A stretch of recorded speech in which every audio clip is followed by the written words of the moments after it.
Hello everyone, and welcome to Autocrat. And today is a special bonus episode because we have got Chris Stewart from the wonderful History of China here, and we're going to be talking about the Chinese versions of the myths that we have talked about, such as the creation of the universe and the Great Flood. So, Chris, welcome to the show. Welcome to the show. Hi there, happy to be here. So, first off, I guess we wanted to ask you about the one or possibly multiple versions of the Chinese creation story that are floating around, because in Greek mythology, and I imagine it's also the case for China, there's no one version of how things took place. Yeah, that is very much the same. There is no one single myth, but I mean, there are, much like in many other cultures, very popular myths or ones that have kind of become the more central or agreed upon version of things. And that's certainly the case in China. That story goes that the universe just sort of exists, but it's in this different state of being, and it's represented as a giant cosmic egg, essentially. And that's really funny. And then they get very, very detailed into how many cycles and years and eons pass that this egg is just sort of sitting there in nothingness.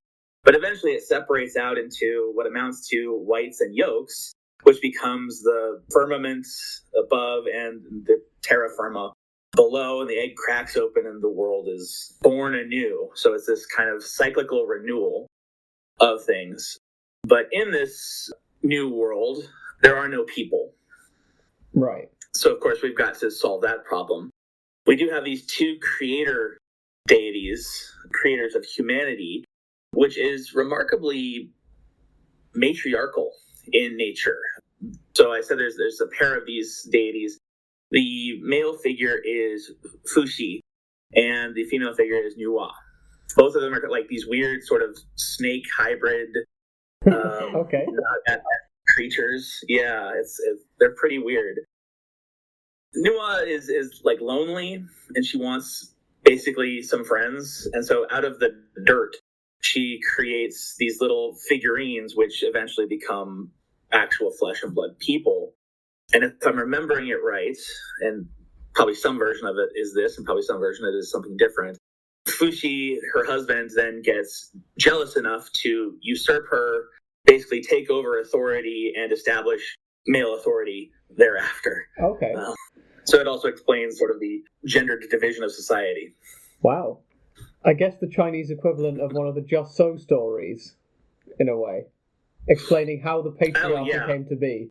Oh, absolutely. Yeah. And especially the early mythologies and the folk beliefs of how things were created or came to be the way that they are that very kind of Aesopian moralistic tale of, and that's the moral of the story kind of a thing. Yeah. Now, is that connected, I wonder, because you mentioned it, to the Confucian system? For the impression I get is that's quite moralistic in its teachings, right? So I might be... Oh, yeah. I might be going off completely down the wrong path here, but do you think that sort of inspired a very moralistic idea of how China or the world came to be? So Confucianism comes out as a reaction to the political and social upheaval that had been going on in China for like 700 years or so at that point. It's called the Warring States period. Really creative. We do get the spring and autumn out of it, which is actually genuinely creative. Yeah. And so it is looking at the state of the world as they understood it as being totally chaotic and out of balance and dangerous and deadly, but it wasn't always so. And so Confucianism says, look, back when we were behaving in a more moral, civilized manner, life was good. The Zhou dynasty, which came before, was incredible and fantastic, and we want to get back to being like that again. Yeah. So we need to institute this strong system of morality, this sort of top-down benevolent system of morality where the ruler is good and that will make the people good in order to, in this sort of a beneficial cycle. He's very much an optimist, Confucius, and then everybody will be good. It is striking how many parallels there are, in a way, with the Greek mythology story. You mentioned, I forget the name of the deity, creating humans out of dirt, is that right? And yes. From memory, Prometheus does something very similar over in our world, let's call it, the Greek sphere of influence. Our world. Yeah, our one, for the lack of a better term. But it's interesting that... So, the early creation story in China is very cyclical, you were saying, right? That is, if you can call a story a shape. Yeah. Yes, it is much more rounder and more cyclical than sort of the Western traditional arc, which is very much forward-looking and progressively oriented. You know, the future is going to be better than the past. We all sort of believe that intrinsically. Whereas a lot of this Confucian, East Asian, Chinese philosophy tends to be much more backwards looking.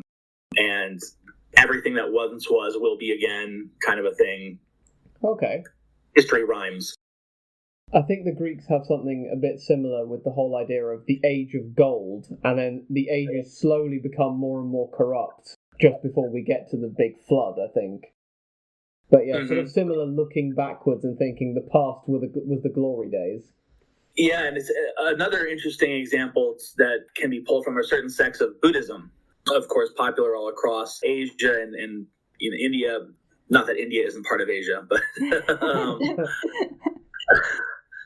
but there was a given sect called the Maitreyan sect, which especially became prevalent in and around China in the 12th and 13th centuries, and it was believing that actually the time of the Gautama Buddha was coming to an end because it had fallen into a state of depravity where people were no longer following the sutras and had fallen out of cosmic balance. And so this new Buddha was going to come around, Maitreya, and basically cleanse the earth in this flood of sort of like light destruction. But only the worthy would be saved. But yeah, you see these similar sort of tales all over the world. Yeah. I had a question because I read a paragraph in a book I have called Talking About Myth, which I really love, which it recounted that story of the egg, but inside the egg there was this half divine man called Pengu. Who exactly is he?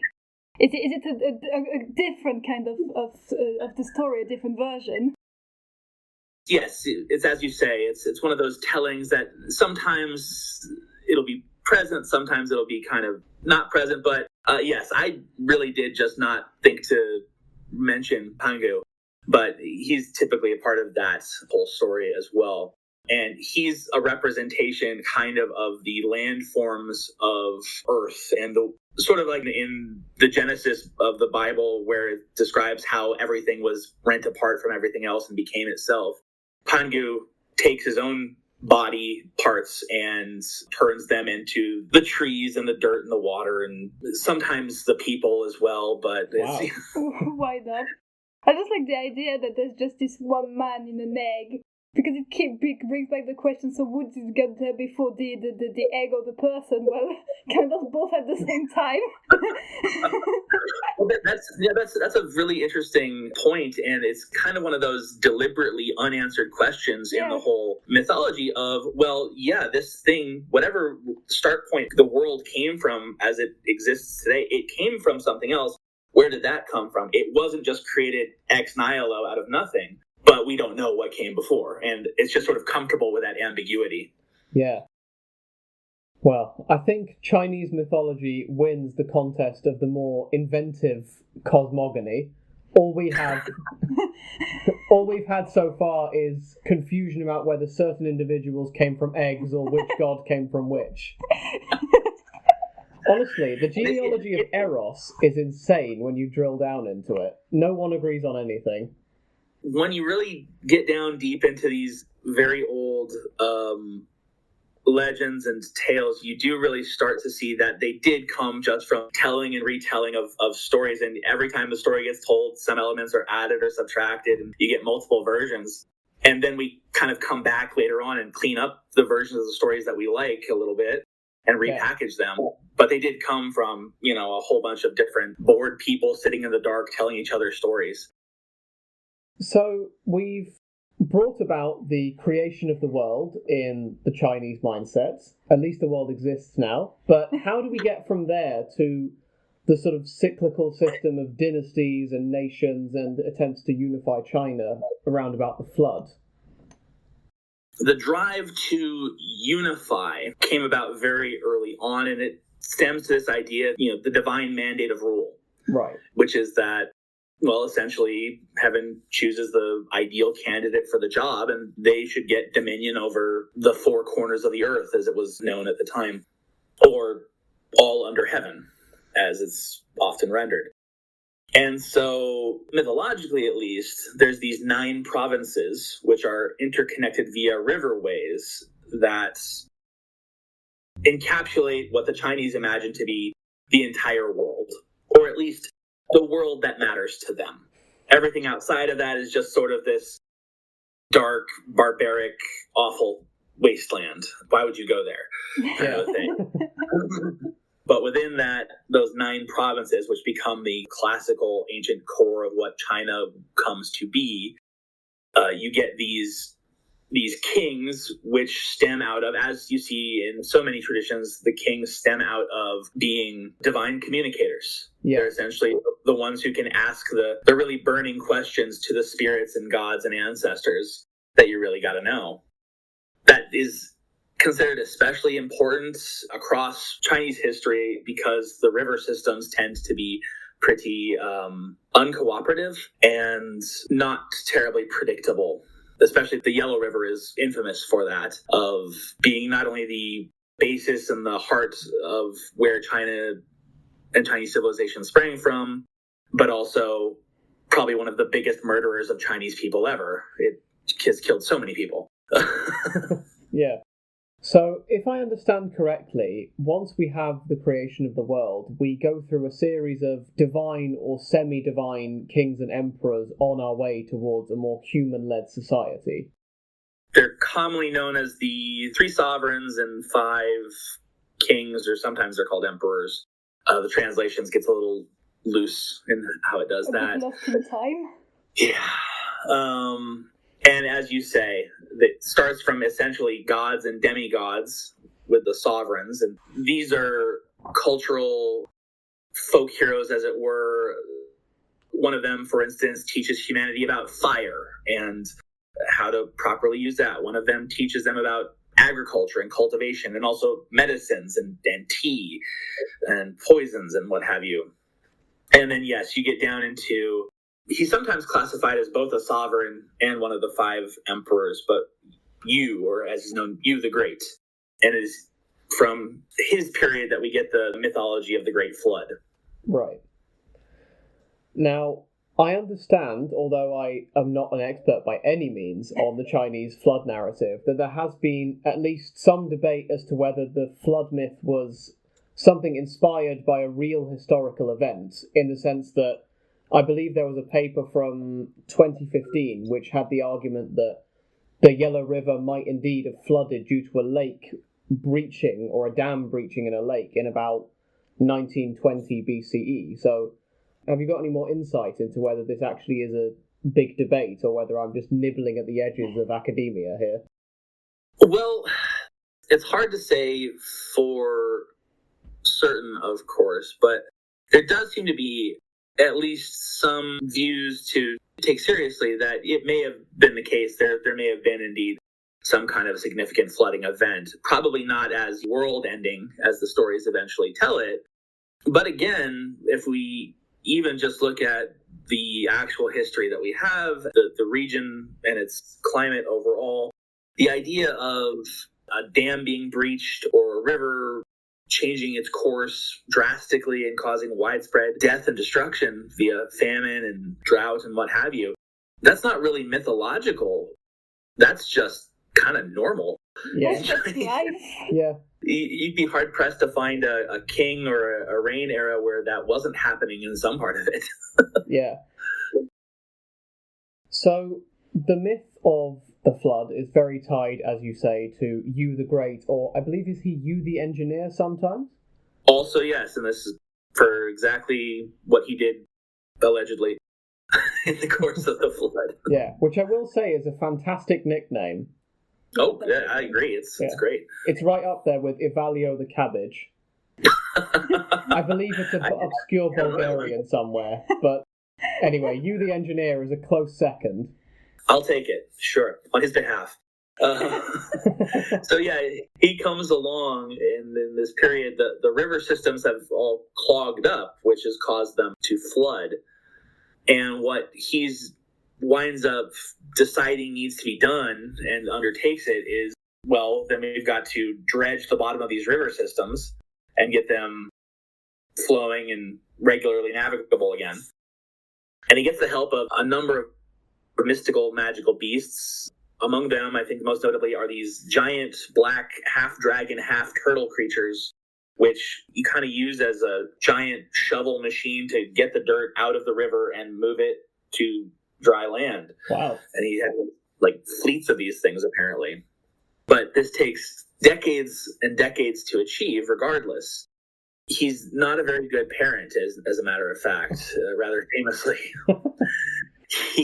This flood supposedly begins right after he's gotten married to his wife, and she's become pregnant with what will eventually be their eldest son. And so then he goes off to start dealing with this flood. And the story goes, he only sees his son 3 times in the course of his entire childhood. Once when he's born, once as he's walking by and he's just barely able to walk, and then once when he's already like reading and writing and studying for school. But he never goes in to see him. He's too busy. He's got to control this flood for something like 13 years. But he does it. Not going to win Father of the Year award, though. No, definitely not. So, a common theme that I've seen in at least one paper is that in the majority of stories which have floods, there is a chosen individual or family who gets saved. And I was wondering if, in a way, you, the Great, might not fit that narrative of being maybe not the one who's saved out of all humanity, but he definitely goes on to have a pretty good impact afterwards, founding the Shah dynasty. It's hard to beat becoming a dynastic founder. That's pretty top tier as far as things go, being the chosen one. Absolutely. So I'd say there's probably some merit to that. That's, yeah, he could probably fit into that analog, that box as well. Another figure much later on than you that you could maybe also apply a similar kind of shape or archetype to would be right at the Qin dynasty. Before the Han dynasty, you get Liu Bang, who was supposedly born under a waterfall during a rainstorm after his mother coupled with a dragon. Wow. Kind of, yeah. So, as far as water-based portents go, he got a good one too. Yeah. There's quite a few Father of the Year contenders, it seems. First you, the Great, and now a dragon. Absolutely. Hey. He didn't stick around, I think. Yeah. Well, if it's any consolation, Kronos in Greek mythology is not much better. I mean, he ate his own children, so you've got that on him at least. Really takes that fatherly affection a little too far. Yeah. It is fascinating, though, how many cultures across the world have this idea of a flood myth. You know, we see it in Greek mythology, we see it in China. I think, isn't it even in the Epic of Gilgamesh, there's a flood myth as well, and in the Bible, fairly obviously.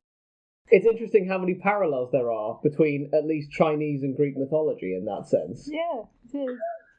It is, and I think, you know, if I put my historian hat on, I guess, I think we could probably find a pretty good explanation for that a lot of the time in the fact that waterways and access to it were so terribly important for early people, and that idea of trying to get control over water because it's such a powerful force, both useful and very dangerous, is one of the really primal first things that any budding civilization has to accomplish.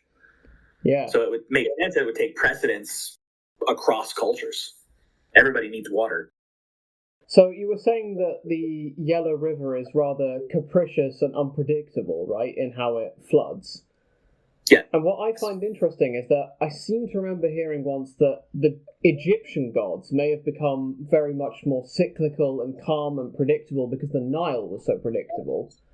And from what you've told us here, it doesn't feel like the unpredictability and violence of the Yellow River has necessarily translated into how the gods of China behave.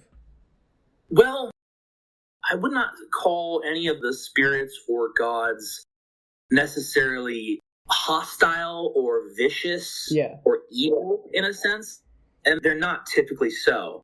What they are is very ambiguous to the very idea of humanity existing at all. Right. They really don't care. They don't care if you live or die, and they need to be appeased because otherwise even worse things will happen. But, you know, your only defense against what the gods might do is your family members, your ancestors, the ones who can act as intermediaries, as long as they're happy. So you got to keep the family happy even after they're dead in order to have a chance of knowing what's coming down the pipes. Yeah.